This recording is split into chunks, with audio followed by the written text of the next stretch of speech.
Oke. Assalamualaikum warahmatullahi wabarakatuh.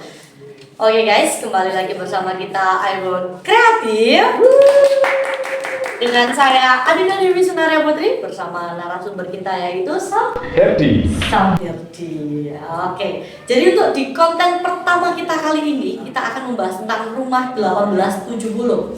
Oke, dari Mas Herdi mungkin bisa diceritakan tentang sejarah awal dari rumah 1870. Kenapa dinamakan rumah 1870? Ya, jadi begini ya, ini juga untuk pengetahuan nanti teman-teman semua. Jadi sekarang kita berada di rumah 1870. Tepatnya rumah ini berada di kawasan Kayu Tangan, Gang 6. Jadi kira-kira kalau dari Jalan Basuki Rahmat Gang 6, kira-kira cuma 30 sampai 40 meter akan menemukan rumah 1870 sesuai dengan penamaan rumahnya. Jadi rumah ini dibangun di tahun itu. Jadi di tahun 1870. Lama banget ya, berarti sebelum kemerdekaan. Iya, kurang lebih berarti 153 tahun yang lalu. 153 tahun yang lalu. Iya. Sangat lama sekali ya.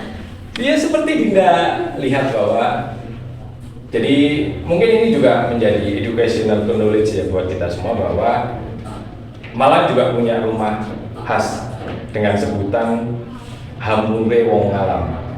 Jadi ini bisa dikatakan juga menjadi rumah khasnya orang-orang Malang. Seperti diketahui ya, dilihat dari desain arsitekturnya, Iya. bahwa ini yang mungkin menjadi pembeda dengan rumah-rumah yang lain yang ada di Kota Malang. Oke. Ini untuk desain bangunan ini sendiri, apa udah ada yang di-upgrade mungkin atau orinya? Betul. Jadi rumah ini 90% asli. Belum pernah direnovasi sama sekali. Seperti kita lihat bersama bahwa kondisi upin tackle-nya juga masih menggunakan upin tackle yang lama. Daun pintu dan daun jendelanya juga bisa terlihat bahwa mempunyai arsitektur yang berbeda ya dengan rumah-rumah yang sekarang. Jadi memang dari keterangan ahli warisnya bahwa rumah ini memang sesuai dengan amanah dari orang tuanya, bahwa rumah ini kalau bisa harus dijaga sesuai dengan kondisi aslinya. Seperti itu. Iya. Oke. Untuk pemiliknya sendiri, apa mungkin mengibahkan emang untuk dijadikan kafe atau yang lain gitu mungkin? Jadi begini, jadi pemiliknya namanya Pak Taufik Priyo. Nah kebetulan memang Pak Taufik Priyo itu mengamanatkan rumah ini kepada kami. Artinya mengamanatkan itu untuk mengelola sih. Jadi memang kebetulan beliau selaku pemilik rumah ini sekarang sudah tidak berada di rumah ini. Jadi kebetulan pada waktu itu kita terlibat dalam proses perencanaan pembangunan kawasan Kayu Tangan. Terus dalam tanda kutip kita menyewa sih rumah ini. Ya, tapi dengan S dan K. Artinya S dan K itu syarat dan ketentuan yang berlaku bahwa rumah ini harus dipertahankan keasliannya. Jadi awalnya memang kita juga belum pernah terpikir bahwa rumah ini akan berfungsi sebagai tempat usaha. Tapi awalnya kita berpikir bahwa rumah ini menjadi kantor buat kami. Tapi dengan berkembangnya waktu, rumah ini tetap berfungsi sebagai kantor. Tapi kita berpikir pada waktu itu, kenapa kok rumah ini tidak bisa menghidupi dirinya sendiri? Karena sesuai dengan amanat pemilik rumah ini, bahwa rumah ini harus dijaga sesuai dengan keaslian rumah ini sendiri. Untuk berarti kan ini di sini juga ada televisi, radio, sama juga ada lampu yang orang dulu gunakan ya sebelum ada listrik. Iya betul. Itu memang asli dari sini atau mungkin ada beberapa peralatan elektronik yang membeli untuk sebagai tambahan keestetikan bangunan. Jadi kalau boleh saya cerita sedikit ya, memang ada beberapa furniture yang memang meninggal dari rumah ini. Tapi untuk kelengkapan yang lain, bahwa ini dari juga koleksi kami pribadi yang kita bawa ke rumah ini. Tujuannya apa sih? Biar selaras dengan tema rumah ini sendiri. Jangan sampai bahwa rumahnya ini sudah mempunyai arsitektur tertentu tidak dibarengi dengan interiornya yang ada. Jadi memang ini sebagian adalah koleksi kami sendiri. Untuk pemilik ini memiliki pengalaman berpengaruh apa untuk lingkup sekitar? Jadi kalau dari cerita beliau tentang pemilihan rumah ini, bahwa beliau itu dulu pernah bercerita kepada kami. Jadi pada waktu beliau masih anak-anak, jadi rumah ini mungkin salah satu rumah yang memiliki telepon pada waktu itu.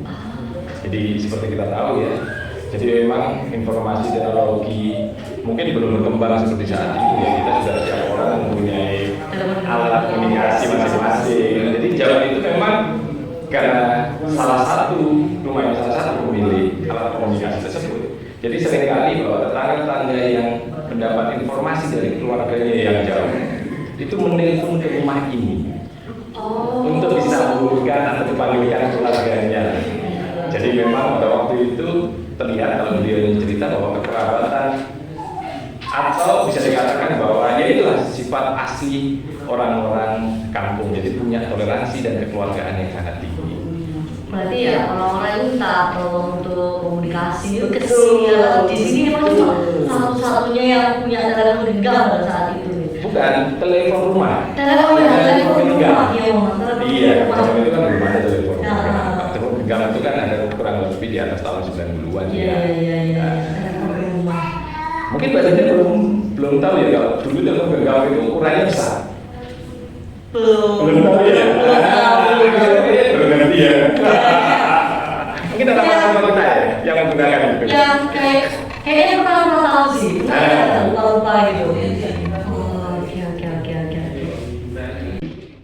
Oke, selain cerita menarik dari telepon rumah, apa ada cerita menarik lain tentang rumah ini?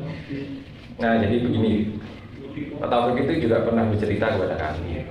Jadi memang dulu kakek buyutnya diceritakan bahwa mungkin di zaman itu salah satu orang yang kalau bisa dikatakan sekarang itu juragan ya.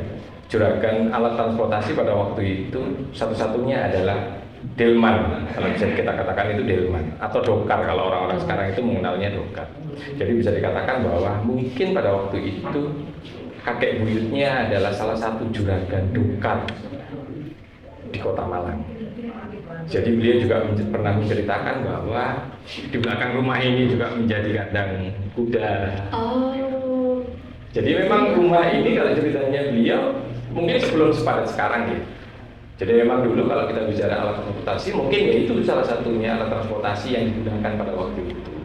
Kalau kita lihat gambar-gambar di era itu ya, di tahun 1940-an atau di bawahnya atau mungkin setelah itu ya sebelum era kemerdekaan, kalau kita bisa lihat gambar-gambar sejarah yang ada, kalau kita bicara koridor Kaitan pada waktu itu ada tram.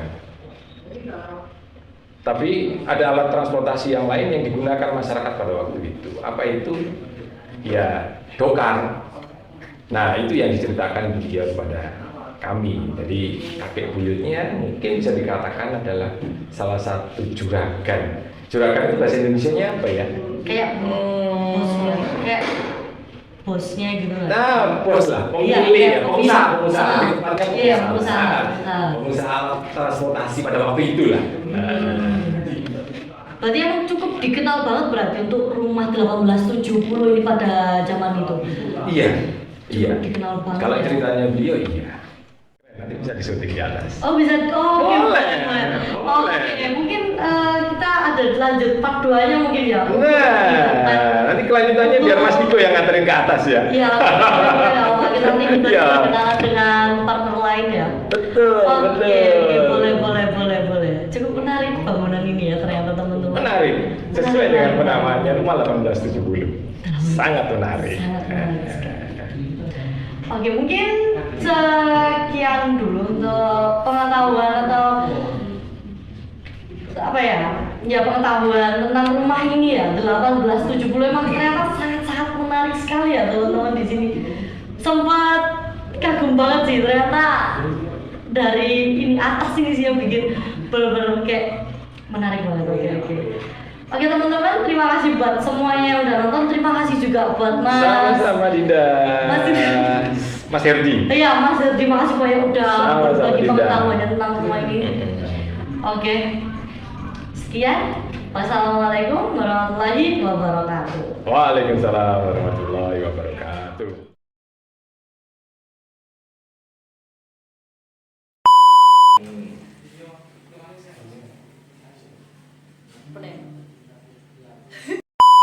Dadakan banget toh. Bising ya.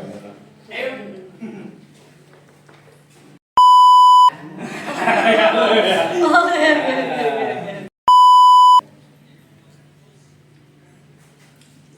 Sip. Ah, ya. Gak usah sampai bingung-bingung.